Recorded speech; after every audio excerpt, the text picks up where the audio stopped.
Yo!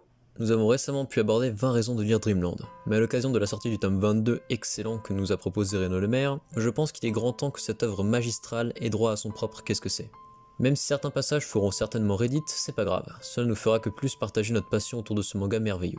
Je précise que cette vidéo est garantie sans spoil majeur. C'est parti. Tradition oblige, Dreamland qu'est-ce que c'est? Dreamland est une bande dessinée française créée par Renaud Lemaire et publiée par Piquet Éditions depuis 2006. La série compte à ce jour 22 volumes. À l'été 2022, la plateforme française ADN et Renaud Lemaire annoncent la production d'une adaptation en série d'animation prévue pour 2024. 3 saisons d'une dizaine d'épisodes sont d'ores et déjà prévues, et sont réalisées par le studio français La Chouette Compagnie, qui s'est illustré par le passé avec Droners et Le Monde selon Kev. L'histoire se déroule à Montpellier de nos jours, en parallèle de la réalité. Il y a un monde où tous les gens vont chaque soir, le monde des rêves, Dreamland. La plupart y vont sans s'en rendre compte, en tant que simple rêveur. Cependant, lorsqu'une personne arrive à vaincre sa phobie, il accède au statut de voyageur. Il devient conscient de cet univers, et est doté d'un pouvoir lié à cette peur surmontée. Ce monde est également peuplé par des créatures permanentes, dites créatures de rêve, qui n'existent qu'à Dreamland. Terence Meyer, un adolescent de 18 ans, est élève en terminale STG, actuelle STMG, au lycée Jules Gueude. Sa mère est morte dans un incendie alors qu'il n'était âgé que de 7 ans, et depuis, il a une peur panique du feu. Mais un soir, alors qu'il rêve de sa mère prisonnière des flammes, il surmonte sa phobie, en contrôlant le feu qui l'entoure. À partir de cet instant, ainsi que toutes les nuits qui suivent, lors de son sommeil, il se retrouve transporté à Dreamland, le monde des rêves, où il croise plusieurs personnes de son entourage qui sont également des voyageurs, et avec qui il finit par former un groupe. Maintenant que t'es un peu plus familier avec l'univers, pourquoi Dreamland c'est bien? La première chose que les gens te diront en parlant de Dreamland est que c'est un manga français. Cette étiquette semble lui coller à la peau. Pourtant, le manga embrasse à fond ce côté, et en fait sa plus grande force, tout en tirant son identité propre. Oui, Terence, Eve et Savane vivent à Montpellier. C'est perturbant tellement c'est atypique au sein du genre. Mais crois-moi, si cela peut troubler, tu t'identifieras comme jamais aux personnages et à leurs aventures. Le lycée, les soirées, les examens, vous allez vous retrouver comme rarement dans des persos de manga. De plus, ceux-ci ne sont pas héroïques, ils assument clairement être de gros cassos qui foutent le bordel partout où ils vont, et sont toujours au mauvais endroit. Ce côté français se ressent aussi dans la forme. En effet, Dreamland mêle les codes de la bande dessinée occidentale à ceux du manga, et le résultat est si cohérent avec lui-même tout en étant unique. Parfois, ce côté unique dans la narration, mélange des codes de ces deux genres, nous offre des moments what the fuck écrus, qui font aussi la patte du manga. On peut par exemple y voir du sexe, chose très exotique au sein du genre shonen. Et le sujet est vraiment bien traité, et chaque scène est bien amenée et passe sans aucun problème. À la différence d'un Boichi qui a tendance à avoir la dalle, ou encore un Hiro Yaoku qui a lui, clairement très fin. La scène de la première fois entre Terence et Lydia est pour moi quasiment du niveau de Guts et Casca, c'est dire. Les héros tirent leur pouvoir de leur phobie. Cette idée montre l'envie de Renaud que le parcours au sein de Dreamland soit un éveil constant, car pour devenir voyageur, il faut le courage et la force d'aller de l'avant. En ça, Dreamland est un bon manga, car il jongle entre les deux mondes avec brio. Chaque situation d'un monde influe sur l'autre. Je m'explique. Déjà, bien évidemment, les personnages grandissent au sein des deux mondes et évoluent parallèlement, c'est la base. À quoi bon avoir deux mondes sinon? Non, je parle d'autre chose. Par exemple, Terence, trop habitué à son feu, se brûle dans la réalité, car il ne fait plus attention à ça. En toute logique, dans ses rêves, sa main le brûle et produit continuellement du feu. Mais Renaud va plus loin, et au bout de son idée. Les royaumes cauchemars apparaissent, se renforcent et disparaissent selon les peurs des rêveurs.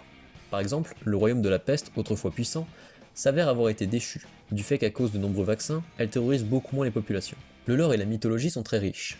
Les héros arrivent dans un monde qui a du vécu, et sont souvent dépassés par tout cela, car tout le monde en sait plus qu'eux. Il existe de nombreux pays très imaginatifs, en lien avec des émotions, des sensations, comme par exemple les pays liés au plaisir, la frustration ou encore les peurs. Nombre de personnages importants ont précédé nos héros dans leur quête, et chacun a joué un rôle, voire même a un rôle à jouer. De même que les différents artefacts, comme des clés ayant différents effets sur les voyageurs. Libérer leur pouvoir, les rendre immortels, etc. Des cloches permettant d'atteindre les royaumes des morts ou encore certaines armes comme le pinceau du destin.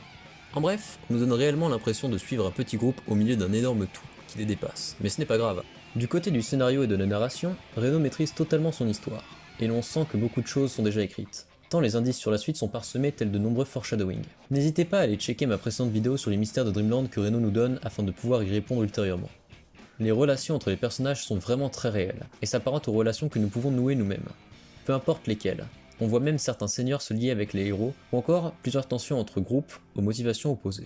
Je dirais que les relations sont à la fois logiques et complexes dans ce manga, très humaines, de même que ces personnages. Ils sont hauts en couleur, et dénotent quasiment tous au sein du royaume des rêves. Chaque personnage est unique et intéressant. Renaud donne également beaucoup d'attention à raconter l'histoire de nombreux personnages secondaires, parfois au détriment du temps d'écran pour les Lucky Stars. Cela ne pose pas de problème, et ne fait que rendre l'univers plus tangible, car pendant que certains font une chose, un autre groupe en fait une autre, et tout finit par se rejoindre. Un peu à la Eiichiro Oda. Renaud démontre aussi une grande connaissance de la pop culture, et plus précisément du monde du manga. Il fait plusieurs références à des films, des chansons, des célébrités, mais surtout à de nombreux mangas. Les héros des plus grandes œuvres de notre temps étant présents dans nos rêves et notre inconscient collectif deviennent les figurants de cette histoire, et font plus de caméos que Stan Lee lui-même. Reno connaît les codes du manga, et s'en amuse, construisant une histoire très terre-à-terre et à la limite parodique, ce qui s'avère un peu paradoxal, car la plupart des mangas shonen actuels s'inspirent comme Reno du dessin et de la narration de feu Akira Toriyama, qui a créé Dragon Ball comme étant une parodie d'histoire héroïque. Reno parodie donc un genre avec des origines parodiques, et je peux vous dire qu'actuellement c'est encore super atypique. Dans la forme, si Reno avait commencé avec des dessins très moyens et un découpage pas efficace et disons-le assez mauvais, il s'est clairement rattrapé dans la suite, et nous a offert nombre d'affrontements du niveau de Dragon Ball. Depuis, il nous a récemment offert une version remaster des 10 premiers tomes, où là, y a plus rien à dire. Avec ses années d'expérience, il a su trouver et parfaire son style, qui vient magnifier une narration déjà d'un très haut niveau. Vraiment pour moi, si Dreamland fait partie des seuls mangas français à avoir percé, surtout à son époque, c'est pour son atypisme et sa narration. De plus, Reno n'est pas avare en pages couleurs et en encre de manière générale, car chaque tome est plein de chapitres, de pages couleurs et d'infos en tout genre. Je découvre de nouveaux détails dedans à chaque fois que je relis le manga. Dreamland aborde énormément de thèmes, mais tous ont un point commun. Dreamland, ça parle du fait de devenir adulte.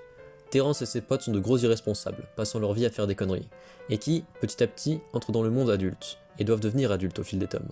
Les thèmes du travail, de l'amour et du sexe sont d'ailleurs très importants, et comme dit précédemment, bien traités. Avec Eve, qui sort avec plein de mecs, mais se ment elle-même sur son amour pour Terrence. Terrence, qui lui est mauvais dans le domaine, et au début tout du moins, veut sortir avec Lydia, et quand il y arrive, il nous fait découvrir tout ce milieu. Savan, quant à lui, a été blessé par une première relation, et sort avec de nombreuses filles sans rien vouloir de sérieux. Et Saba, lui, sort avec une fille, mais n'hésite pas à aller voir ailleurs, malgré le fait qu'il l'aime. Un autre gros morceau du fait de devenir adulte, c'est choisir son chemin, connaître le poids de ses responsabilités, définir ses objectifs et en connaître le coût. Cela nous est montré avec Terrence et Sean. Sean voue sa vie à Dreamland à son royaume, et plongera toujours plus loin jusqu'à ne plus pouvoir faire demi-tour, regrettant d'avoir refusé la proposition de Young. Alors que Terrence, lui, il veut revoir sa mère, et embarquera ses amis dans cette quête. Mais il comprendra que c'est un acte totalement égoïste de s'en foutre de la guerre, et de ne pas aider les gens, ce qui prendra toute sa signification à la fin de la Celestia Fests. En bref, Dreamland c'est un manga où la narration est vraiment bien maîtrisée, totalement atypique et qui aborde un thème qui nous touche tous dans la majorité de notre vie. Être adulte. Je conseille réellement à tous d'en faire expérience. J'ai certainement dit pas mal de conneries dans cette vidéo et j'ai l'impression que son contenu est un peu brouillon, alors n'hésitez pas à me corriger et à apporter des éléments qui vous semblent essentiels dans les commentaires. À la prochaine!